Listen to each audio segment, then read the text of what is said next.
कैसे हैं आप लोग? आशा करता हूँ कि आप लोग ठीक होंगे। आज आप लोगों के सामने एक ऐसा वीडियो लेकर हाज़िर हूँ, वो बहुत ही जो आज के समाज में इस तरह की चीज़ें चल रही हैं, जो दहेज़ है, बहुत ही खतरनाक एक वायरस का रूप है ये। और ऐसा वायरस का रूप है कि सभी को नुकसान पहुँचाता है, कोई भी इससे बच नहीं रहा है, कोई भी नहीं बच रहा है। और इसकी कोई दवा भी अभी तक यानी दवा इसकी क्या है? यानी दहेज़ से बचना, तो लोग बच ही नहीं रहे हैं। तो दहेज प्रतिषेध अधिनियम 1961, दहेज 1961 का अधिनियम संख्या 28, दहेज का देना या लेना प्रसिद्ध करने के लिए अधिनियम। भारत गणराज्य के 12वें वर्ष में संसद द्वारा निम्नलिखित रूप में यह अधिनियम बनाए गए। पहला संक्षिप्त नाम और विस्तार प्रारंभ देखेंगे। इस अधिनियम पहला पॉइंट, इस अधिनियम का संक्षिप्त नाम दहेज प्रतिषेध अधिनियम 1961 है। दूसरा पॉइंट, इसका विस्तार जम्मू कश्मीर के राज्य के सिवाय संपूर्ण भारत पर होगा। तीसरा, यह उस तारीख को प्रवृत्त होगा जिसे केंद्रीय सरकार राजपत्र में अधिसूचना द्वारा नियत करे। अब इसमें दूसरा पॉइंट, पहला था संक्षिप्त नाम और विस्तार मैंने बताया। दूसरा देखेंगे दहेज की परिभाषा। इस अधिनियम में दहेज में कोई ऐसी संपत्ति या मूल्यवान प्रतिभूति या विवृद्ध जो विवाह के समय या उसके पूर्व या पश्चात किसी भी समय दी जा रही है।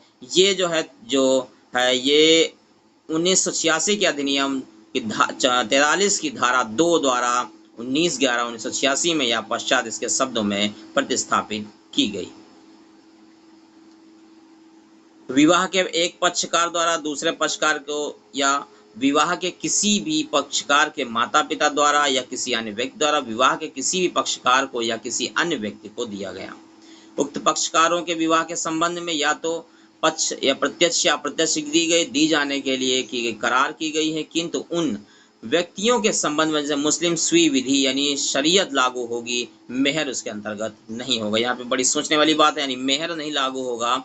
तो ये जो था ये क्या था, ये 1984 के अधिनियम 63 की धारा 2 द्वारा 2/10/1985 के कथ्य शब्दों द्वारा इस प्रतिस्थापित किया गया। इसके बाद स्पष्टीकरण देखेंगे। मूल्यवान प्रतिभूति पद का वही अर्थ है जो भारतीय दंड संहिता 1860 का 45 धारा 30 में है। ठीक है, तो ये सारी पॉइंट को आप समझते जाएं। दहेज देने या दहेज लेने के लिए शास्ति। पहला पॉइंट देखेंगे, कोई व्यक्ति इस अधिनियम के प्रारंभ या के पश्चात दहेज देगा या दहेज लेगा अथवा दहेज देना या देना दुष्प्रेरण करेगा तो वह कारावास में, यानी इसका हम कारावास में किसी अवधि 5, जिसकी अवधि कितनी होगी 5 वर्ष कम नहीं 5 वर्ष से कम नहीं होगी, और जुर्माने से 2 जो 15,000 रुपये और ऐसे दहेज के मूल्य की रकम का तक का जिसमें इनमें से भी जो अधिक हो कम नहीं दंडनीय होगा। ये हम देख लेते हैं जो धारा 6 1986 के अधिनियम 43 की धारा 5 द्वारा प्रदत्त 19/11 कतिपय शब्दों में प्रतिस्थापित की गई है।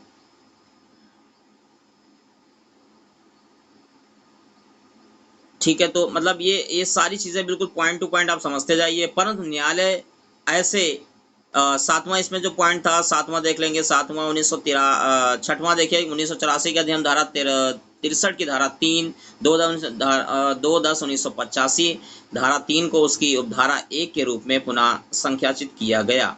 और 7वां पॉइंट जो इसमें दिया गया 1984 के अधिनियम 63 की धारा 3 द्वारा 2/10/1985 कथ्य शब्दों को प्रत्यास्थित किया गया। 8/18/1986 के अधिनियम धारा संख्या 43 की धारा 3 द्वारा 19/11/1986 कथ्य शब्दों को प्रतिस्थापित किया गया। तो परम न्यायालय ने ऐसे पर्याप्त और विशेष कारणों से जो निर्णय में लेखाबद्ध किए गए जो है 5 वर्ष से कम किसी अवधि के कारावास का दंडादेश रोपित कर सकेगा। यानी 1986 के अधिनियम की धारा 43 की धारा 3 द्वारा 19/11/1986 6 मास शब्दों के स्थान पर प्रतिस्थापित किया गया। यानी जो दहेज लेगा या इस तरह की कोई बात करेगा तो उसको कम से कम जो है उसको 5 जो है कम से कम ये कह सकते हैं कि उसको 5 वर्ष से उसकी सजा कम नहीं होगी और उसे 15,000 रुपये जुर्माना भी देना पड़ेगा। फिर इसके परंतु यह ऐसी भेंट अधिनियम अधीन बनाए गए नियमों के अनुसार रखी गई है, सूची में दर्ज की गई हैं।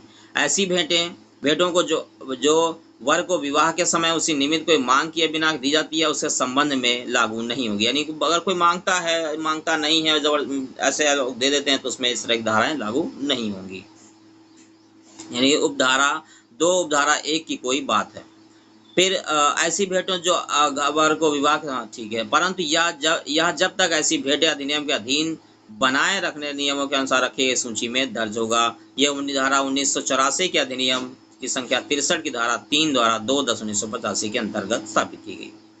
परंतु यह और ऐसी जैसी भेंटें वधु या द्वारा या उसकी ओर से किसी व्यक्ति द्वारा जो वधु का नातेदार दी जाती हैं, वह ऐसी भेंटें रूढ़िगत प्रकृति की हैं और उनका मूल्य ऐसे व्यक्ति की वित्तीय परिस्थिति से ध्यान में रखते हुए इसके द्वारा जिसकी ओर से ऐसी भेंटें दी गई हैं अधिक है। पहला, अब देखेंगे दहेज मानने के लिए शक, यानी पहला 1986 के संख्या 63 की धारा 4/2/10/1985 धारा 4 के स्थान पर प्रतिस्थापित की गई। यदि कोई व्यक्ति यथास्थित वधु या वर के माता पिता या अन्य नातेदार संरक्षक से किसी दहेज की प्रत्यक्ष रूप से या प्रत्यक्ष रूप से मांग करेगा तो वह कारावास से जिसकी अवधि 6 मास से कम नहीं होगी, किंतु 2 वर्ष तक हो सकती है। जुर्माने के जो 10,000 रुपए तक का जुर्माना दंडनीय होगा, ये बात है। परंतु न्यायालय ऐसे पर्याप्त और विशेष कारणों से जो निर्णयों के उल्लिखित किए जाएंगे 6 मास से कम किसी अवधि के कारावास का दंड आरोपित कर सकता है। दूसरा 4 का विज्ञापन पर पाबंदी, यानी दूसरा देखेंगे, यानी 1986 अधिनियम 43 की धारा 4 19/11/1986 के अंतर्गत स्थापित की गई। विज्ञापन, यदि कोई व्यक्ति अपने पुत्र या पुत्री किसी अन्य नातेदार के विवाह के प्रतिफल स्वरूप किसी समाचार पत्र, नियतकालीन पत्रिका, जर्नल या किसी अन्य माध्यम से अपनी संपत्ति या किसी धन की या अंश दोनों किसी कारोबार या अन्य हित में किसी भी अंश की प्रतिस्थापना करेगा। खा और का निर्दिष्ट कोई विज्ञापन मुद्रित कर प्रकाशित कर उसे परिचालित करेगा तो वह कारावास से जिसकी, यानी अगर इस तरह की कोई हरकतें करता है तो वहाँ कारावास से जिसकी अवधि 6 मास से कम नहीं होगी, जो 5 वर्ष तक की जा सकती है और जो 15,000 रुपये जुर्माना दंडनीय हो सकता है। पर न्यायालय से पर्याप्त विशेष कारणों से जो निर्णय में लेखाबद्ध किए गए हैं वह 6 मास से कम किसी अवधि के कारावास का दंडादेश आरोपित कर सकेगा।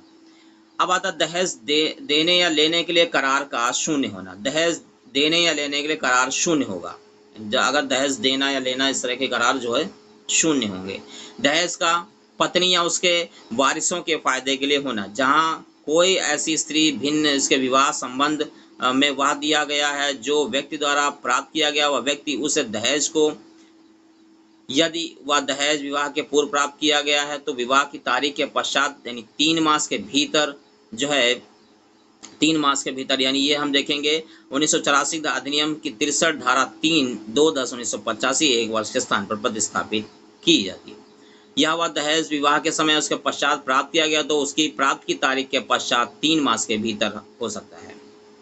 यदि वह उस समय जब स्त्री अवयस्क थी तब प्राप्त किया गया तो उसे 18 वर्ष की आयु प्राप्त करने के पश्चात 3 मास के भीतर स्त्री को अंतरित कर देगा और अंतरण तक उसे न्याय के रूप में स्त्री के फायदे के लिए धारण करेगा।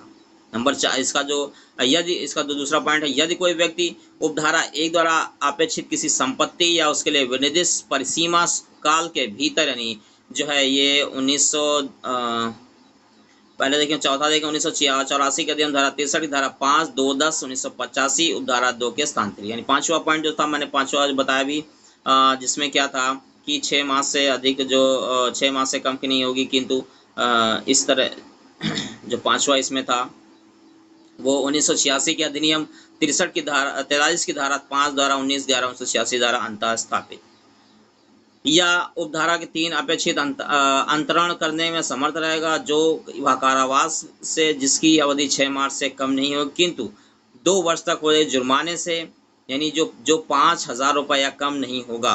तो इसमें 1986 का अधिनियम धारा 43 की धारा 5/19/1986 से शब्दों प्रतिस्थापित किया गया तो कम हो सके या दोनों में दंडनीय, यानी अगर इस तरह की कोई हरकत करता है तो उसे जो है या तो उसको कारावास भी होगा और साथ में उसे दंड भी, यानी जो पैसा है जो उसे देना पड़ेगा।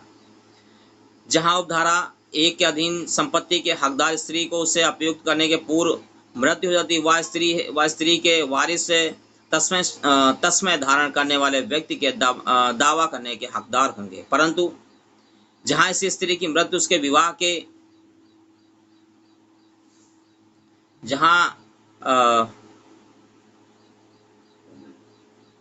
यदि कोई संतान नहीं है तो उसके माता पिता को आंतरिक की जाएगी। यदि उसकी संतान है, उसकी संतान को अंतरित की जाएगी। अंतरण ऐसी संतान के लिए न्यास के रूप में धारण की जाएगी। फिर अब 3 का देखेंगे, जहां उपधारा 1 यानी 1984 के अधिनियम 63 की धारा 5 द्वारा 2/10/1985 से अंता स्थापित की गई, और दूसरा 1986 के अधिनियम 43 की धारा 5 19/11/1986 के अंता स्थापित की गई। धारा 25 संपत्ति का अंतरण करने में असफल रहने के लिए धारा 2 के अधीन सिद्ध दोष ठहराया गया कि किसी व्यक्ति ने उस उपधारा के अधीन उसके सिद्ध दोष ठहराए जाने के पूर्व ऐसी संपत्ति या उसके लिए हकदार स्त्री यथास्थित, यानी तीसरा 1986 के अधिनियम 43 की धारा 5 19/11/1985 के अद्वैत शब्दों के स्थान पर प्रतिस्थापित किया गया। उनके वारिसों, माता पिता या संतान को अंतरण नहीं किया जाएगा। वहां न्यायालय उस उपधारा के अधीन दंड अभिनिर्धारित करने या अतिरिक्त लिखित आदेश द्वारा यह निर्देश देगा कि ऐसा व्यक्ति जो ऐसी संपत्ति या यथास्थित ऐसी स्त्री ऐसी स्त्री जिसके वारिस माता पिता स्थान ऐसी अवधि के भीतर जो आदेश में निर्दिष्ट की जाए अंतःकरण यदि उसमें ऐसा वसूल की जा सकेगी, वह ऐसे न्यायालय द्वारा अधिरोपित जुर्माना हो, उसकी यथास्थित उस स्त्री या उसके वारिस माता पिता संतान को संदाय किया जाएगा। इस धारा का कोई बात धारा 3 या धारा 4 के उपबंधों का प्रभाव नहीं डालेगी। 1984 अधिनियम 63 धारा 6 2/10/1985 धारा 7 के स्थान पर प्रतिस्थापित अपराधों का संज्ञान दंड प्रक्रिया संहिता 1973 का 2 में किसी बात के होते हुए महानगर मजिस्ट्रेट या प्रथम वर्ग न्यायिक मजिस्ट्रेट न्यायालय में के अवसर पर न्यायालय इस अधिनियम के अधीन किसी अपराध का विचरण नहीं करेगा। कोई न्यायालय इस अधिनियम के अधीन किसी अपराध का संज्ञान अपनी जानकारी या ऐसे अपराध को गठित करने वाले तथ्यों को पुलिस रिपोर्ट पर या अपराध से ऐसे व्यक्ति के माता पिता या नातेदार और किसी मान्यता प्राप्त कल्याण संस्था द्वारा किए गए परिवारवाद पर ही करेगा, तो नहीं।